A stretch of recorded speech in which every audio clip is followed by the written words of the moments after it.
Halo, assalamualaikum warahmatullahi wabarakatuh. Ketemu lagi dengan saya. Nah, info untuk yang mau ikut sertifikasi Juleha, vokasi dan uji kom BNSP, ini saya kasih flyernya.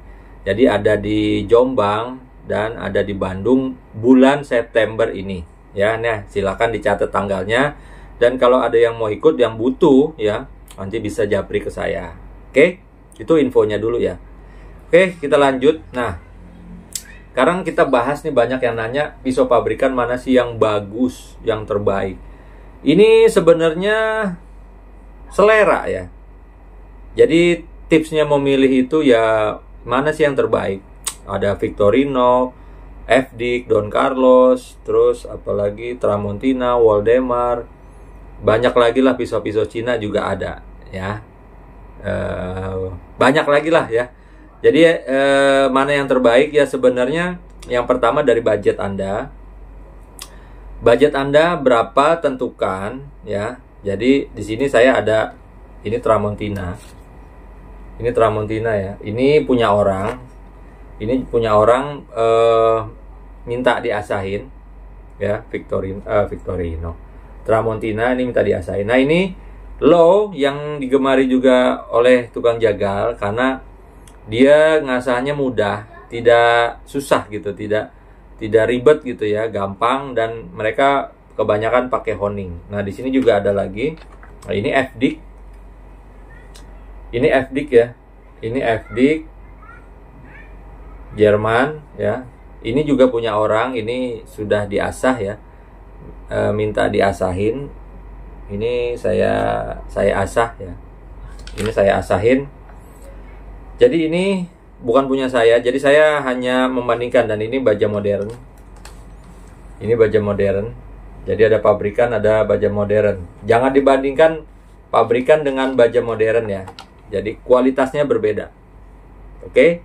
Jangan membandingkan pabrikan dan baja modern ya. Jadi gimana sih mana yang bagus ya? Victorinox dari dulu ya. Awalnya waktu saya 5 tahun atau 6 tahun ke belakang itu saya upload Victorinox yang pertama, karena waktu itu saya tidak ada pilihan lain, waktu itu golok, dan waktu itu saya dikasih Victorinox. Ya udah saya pakai, ya itu bagus ya, bagus, saya pakai itu jos banget ya, jos. Nah, semua ada kekurangan dan kelebihannya masing-masing gitu. Terus habis dari situ Victorinox saya pakai FDIC dulu, pernah saya pakai FDIC. Di video-video saya yang lama itu saya merekomendasikan Victorinox, FDIC. Dan kesini-sininya lagi setelah itu baru ada Don Carlos ya, Don Carlos. Terus dari kesitunya baru ada Waldemar, Tramontina. Itu barulah orang jajal, saya juga jajal, oh ternyata bagus, ternyata bagus. Yang penting satu, Anda tahu ngasahnya ya, Anda tahu ngasahnya dan maintainnya di lapangan. Mana yang dari ini ketahanannya yang lebih baik. Nah, kalau sebenarnya itu ya, kalau ada orang yang bilang ya ada harga, ada kualitas. Tapi ketahanannya itu misalkan dia berapa sapi sudah menurun gitu ya, ya pastilah ada harga, ada kualitas ya. Kalau FDIC ya biasanya dia lumayan, tapi ngasahnya agak sedikit perlu effort ya, perlu usaha sedikit, agak keras sedikit, nggak keras banyak sih.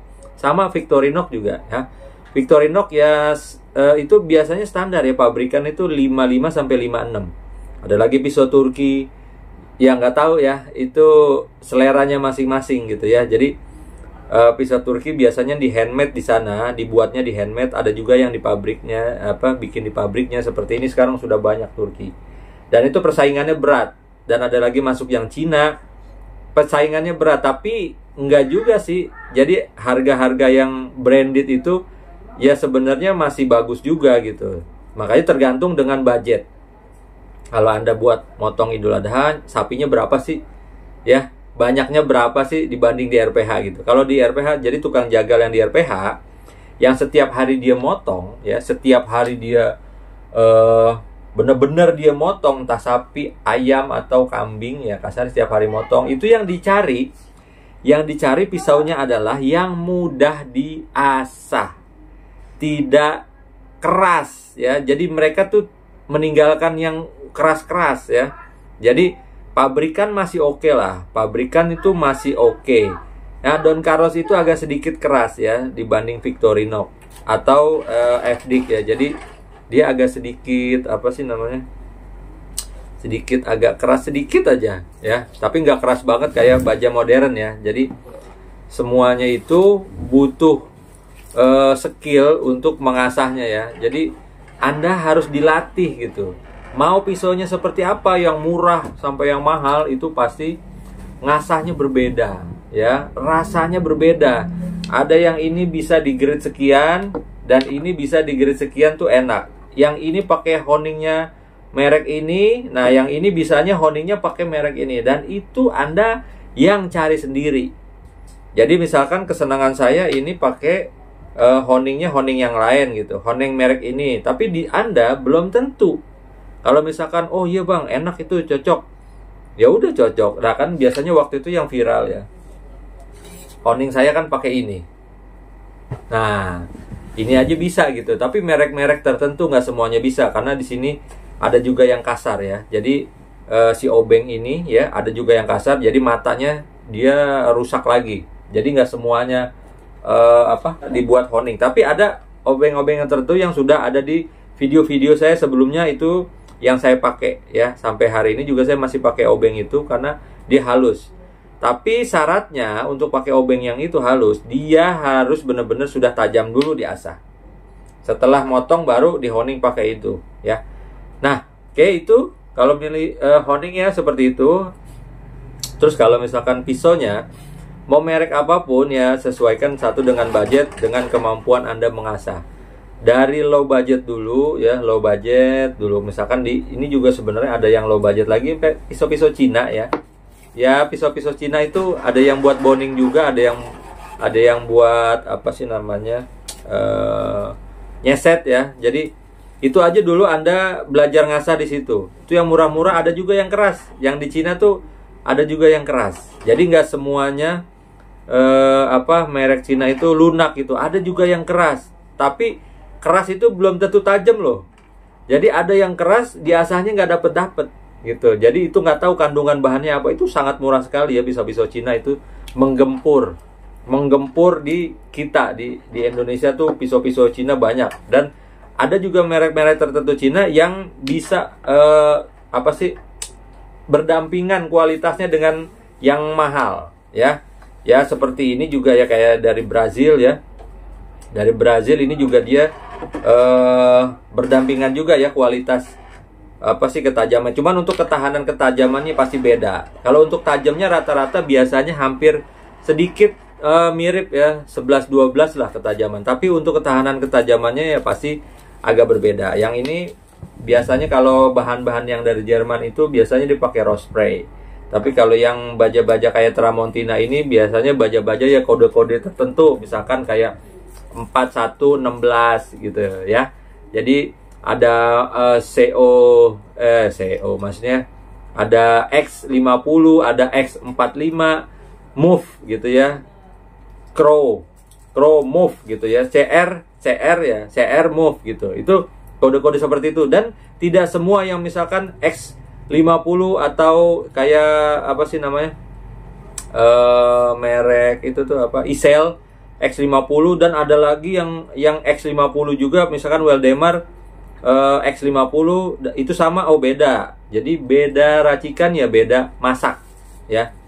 Beda pabrik ya, beda cara masaknya. Ya tergantung Anda, seleranya di mana, enaknya di mana.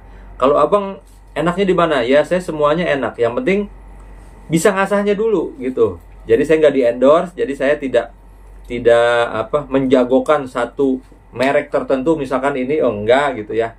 Jadi semuanya bagus. Ketajamannya hampir 11-12 semuanya, kecuali baja modern. Yang baja modern memang kandungannya berbeda dengan yang pabrikan ya. Kalau misalkan budget Anda bisa lebih, ya mendingan baja modern sekalian gitu. Tapi kalau budget Anda di bawah ya, maksudnya Anda masih belajar juga ya, pakai yang ini aja dulu. Soalnya kalau masalahnya FD ini juga harganya lumayan ya, hampir 1 jutaan. Sama dengan Victorinox ya, 700, 800, 900 ya gini ya. Tapi kalau budget Anda bisa agak mengembang sedikit ya pilih yang baja modern. Ya baja modern harganya ya bisa 1 juta lebih, tapi dengan kualitas, dengan maker atau seller yang terpercaya.